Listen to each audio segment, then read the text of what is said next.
Mga kapuso, para sa dugang ang mga balita sa Negros kag Panay, mangin kaupod ta si Adrian Prietos. Adrian? Yes, Gert, mga kapuso, madamong ginasalamat sa Negros Occidental naman. Tatlo ka mag-utod nga minor de edad na sapwan nga dugoon sa sulod mismo sang Ilabalay sa Silay City. Isa sa ilan napatay. Yaring balita nga aton gintutukan. Ilimabaton sang 50 anyos si Edmond Bornales. Ang nadangatan sa iya tatlo ka minor de edad nga anak sa barangay Ilopez, Silay City, na sapwan niya nga dugoon sa Day Desiree, 9 anyos. 4 anyos sa si Charles, kag 15 anyos sa si Jezebel.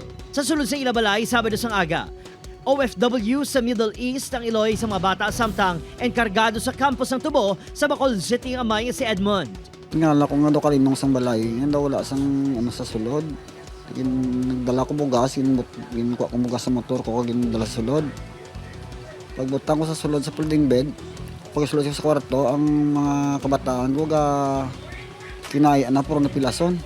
Nagpangayo inisang bulig sa mga kasilingan. Giningagaw dala sa ospital ang tatlo pero ginbawian sa kabuhi si Desiree. Nagapabilin niya kritikal si Jezebel samtang estable na ang kondisyon ni Charles. Sa panaysayon sa pila ka kasilingan, wala sila nakabate. Uko nakabatsyag sang natabo bangod mamunog ang ulan halin pa Biyernes ang gabi. Bundak na gid balang ulan nga grabe na gid man. May nagkakinanta nga daan sang gabi na dito nga site daw siyempre do hindi gid bala maanan. Ikatunog sang ilang sound to. Ito hindi kami ka panginaon daw ano kasta kalaw ay gid. Diri gina sila pirmi sa balay.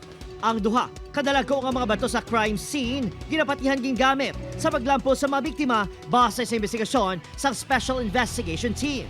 If a stone would be used as a weapon for injuring a person, well, it could lead to death, especially if the injury is fatal, like sa ulo.